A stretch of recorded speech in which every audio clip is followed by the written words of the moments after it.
مربع आंवला और मगज़ बादाम, ये दोनों हम वज़न ले लिए जाएं। मरबा आंवला का मगज़ और बादाम का मगज़। मरबा आंवला का गूदा, गुठली को छोड़कर जो उसका गूदा है, जितना इसका वज़न हो इतना ही बादाम की गिरियों का वज़न हो। दोनों को अलग अलग कूट लिया जाए। इसके अंदर 3 गुना शहद थोड़ा सा गर्म करके उसके अंदर ये मिक्स कर लिया जाए। ये माजून सा बन जाएगा। ये माजून इस बच्चे को इस्तेमाल करवाया जाए। यहाँ पर एक और बात भी बड़ी मशहूर है, वो ये है कि बांस का मुरब्बा ये भी कद के लिए इस्तेमाल करवाया जाता है। बांस का मुरब्बा, हाँ, ये कद के लिए फ़ायदा करता है बांस का मुरब्बा। लेकिन किस कद के लिए फ़ायदा करता है? अगर रीढ़ की हड्डी की अफज़ाइश नहीं है ना, तो कद कोताह रह जाता है, छोटा रह जाता है। तो इसके 3 बड़े असबाब हैं। मुआलिजीन को पता है, माहिर मुआलिजीन को पता है कि इनके असबाब क्या हैं और इनका इलाज क्या है। और एक पते की बात आपको ये भी मैं बताता चलूँ कि जो अहबाब इस ज़हन से मेरी बात सुन रहे हैं कि एक ही टोटका ऐसा हो कि जो सब पर बराबर हो, ये बहुत मुश्किल है। लेकिन फिर भी मैं इसका हल आपको करके बताऊँगा, इसके मतलब रहनुमाई दूँगा। पहली तो बात यह है कि बस औक़ात बच्चा बलगमी मिजाज का ज़्यादा होता है और ये मरूसी असरात होते हैं माँ की तरफ से या बाप की तरफ से। ये असरात बस औक़ात बच्चे में आ जाते हैं। इससे मुराद ये नहीं है कि माँ या बाप का कद, ये भी होता है, माँ बाप के कद छोटे हैं तो औलाद के भी कद छोटे होते हैं। लेकिन बस औक़ात यह है कि माँ बाप के कद पूरे होते हैं और बच्चे का कद छोटा रह जाता है। तो यहाँ पर देखना ये होता है कि बच्चे का मिजाज जो है ना, उसके खून के अंदर बलगमी रतूबत ज़्यादा क्यों हुई पड़ी है। बलगमी रतूबत की ज़्यादती है तो उसको ख़त्म किया जाए, और उसके लिए सबसे बेहतरीन जो चीज़ है वो आंवले का मुरब्बा है। मुरब्बा आंवला, इसका इस्तेमाल मुसलसल करवाया जाए बच्चों को। और ये 12 साल से कम उम्र जो बच्चे हैं जिनके कद रुके होते हैं ना, ये उनके लिए मैं गाइडलाइन आपको दे रहा हूँ। मुरब्बा आंवला, रोज़ 1 दाना मुरब्बा आंवला ये बच्चे को खिला दिया जाए किसी न किसी सूरत में।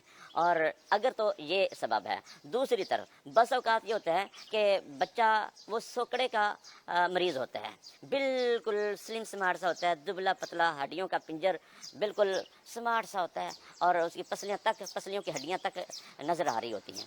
तो ऐसी सूरत में फिर कद रुक जाता है। अगर ये सूरत है तो फिर उसके लिए खजूर प्लस मक्खन ये इस्तेमाल करना चाहिए। खजूर, नरम खजूर हो तो ज़्यादा बेहतर है। एक हार्ड सख्त खजूर होती है, कोशिश करनी चाहिए कि उसकी बजाय नरम खजूर जो अमूमन काली सी होती है ये इस्तेमाल करनी चाहिए, इससे फ़ायदा होगा।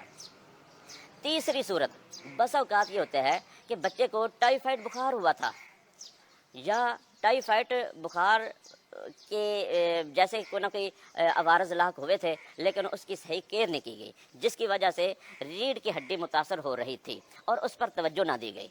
तो ऐसी सूरत में एक बेहतरीन फार्मूला, अगर ये सबब है तो ऐसी सूरत में उसके लिए सबसे बेहतरीन जो चीज़ है वो इलायची वाला, सब्ज़ इलायची वाला दूध है। सब्ज़ इलायची वाला दूध ये बच्चे को दिन में 3 मरतबा इस्तेमाल करवाना चाहिए। 1 कप के अंदर 3 सब्ज़ इलायचियाँ या 2 या कम से कम 1 इलायची वाला दूध होना चाहिए।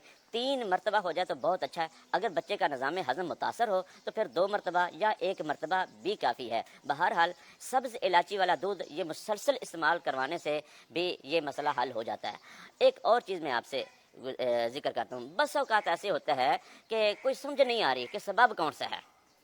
बस औक़ात ऐसे होता है कि कोई समझ नहीं आ रही कि सबब कौन सा है। तो ऐसी सूरत में ऐसी सूरत में फिर होना चाहिए मुरब्बा आंवला और मगज़ बादाम, ये दोनों हम वज़न ले लिए जाएं। मुरब्बा आंवला का मगज़ और बादाम का मगज़। मुरब्बा आंवला का गूदा, गुठली को छोड़कर जो उसका गूदा है, जितना इसका वज़न हो इतना ही बादाम की गिरियों का वज़न हो। दोनों को अलग अलग कूट लिया जाए। इसके अंदर 3 गुना शहद थोड़ा सा गर्म करके उसके अंदर ये मिक्स कर लिया जाए। ये माजून सा बन जाएगा।